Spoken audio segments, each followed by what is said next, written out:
Witches are rogues without virtue. You'll have to wait until December 17th to watch Season 2 of The Witcher, but Netflix will tide you over until then with The Witcher Nightmare of the Wolf, which releases on August 23rd. The anime film introduces Geralt's mentor and adoptive father, Vesemir, who will be voiced by Theo James. Kim Bodnia will be playing the character in the live-action show. While Vesemir is a gray-haired veteran by Geralt's time, in this film he's a young and dashing swashbuckler earning his fortune by slaying monsters. But he's forced to confront his past and a monster that's preying on a kingdom already dealing with political discord. With the first teaser trailer for the anime now out, let's break it all down and see what adventures await us in this latest installment in the Witcher franchise, which was written by Bodnia and directed by Kwang Lee Han of Studio Mir, the animators of The Legend of Korra and Young Justice Outsiders.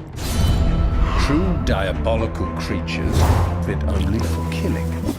The Witchers of the School of the Wolf, including Geralt and Vesemir, train and spend their winters at the mountain fortress of Kaer Morhen. It's a ruin by the time we see it in The Witcher Season 2, having been destroyed by a mob and a group of mages who considered Witchers to be monsters themselves. Here we see the keep in its former glory, but the ominous voiceover hints at its future fate.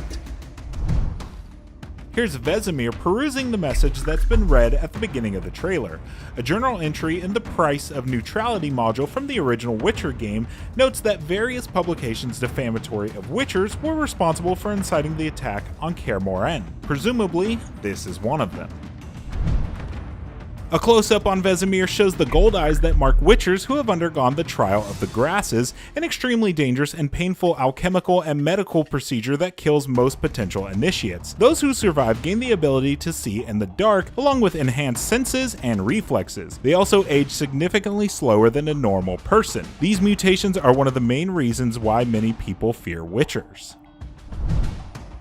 Witchers can coat their swords with oils to make them more dangerous, often tailoring them to be particularly nasty against specific types of monsters. Presumably, a Witcher is coming to this kid's defense prepared for battle.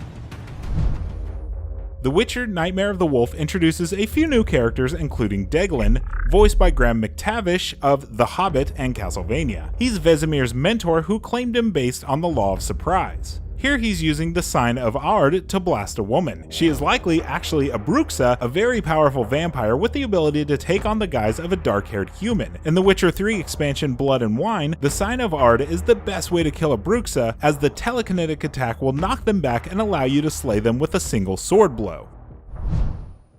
Apparently, all Witcher stories need to show their protagonists taking a luxurious bath. We don't make the rules.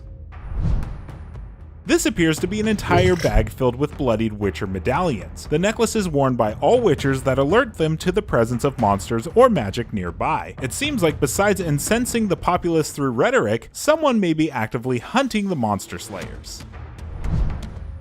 A smug-looking Vesemir poses with a sign offering a reward for a dark-haired witch as people throw money at him, eager to enlist his services. The wanted woman could be a Bruxa or a sorceress who's run afoul of the locals. Either way, fear and ignorance are good business, Vesemir says with a wink. Tetra, voiced by Lara Pulver of Sherlock and Dota Dragon's Blood, is another new character. She appears to be a skilled archer who teams up with Vesemir. It's possible she's the witch he was initially after.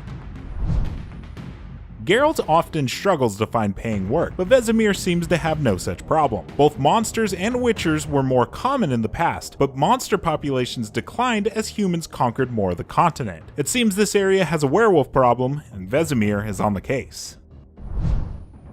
Ghouls wander in packs, eating corpses and living humans or livestock. They can be killed by a silver sword, but fire is one of the most effective ways to dispatch a group of them. Vesemir is looking pretty confident as he takes the monsters down with flame and blade. This is a whole bunch of ghouls shambling around. Presumably, that's how the fight starts before Vesemir sets them all on fire.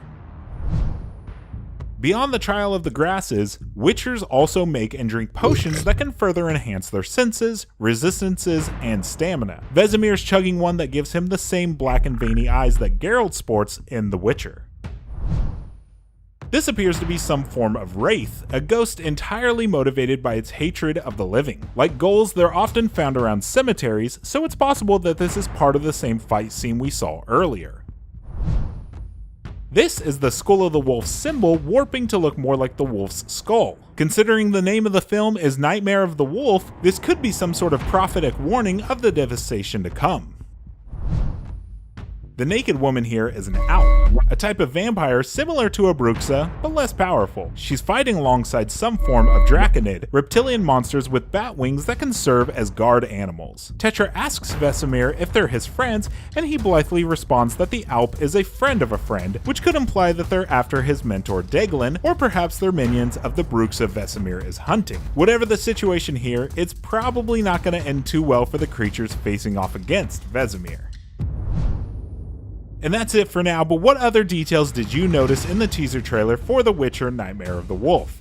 Make sure to let us know in the comments below, and be sure to check out our breakdown of The Witcher Season 2 trailer. And of course, for everything else The Witcher, make sure to keep it here on IGN.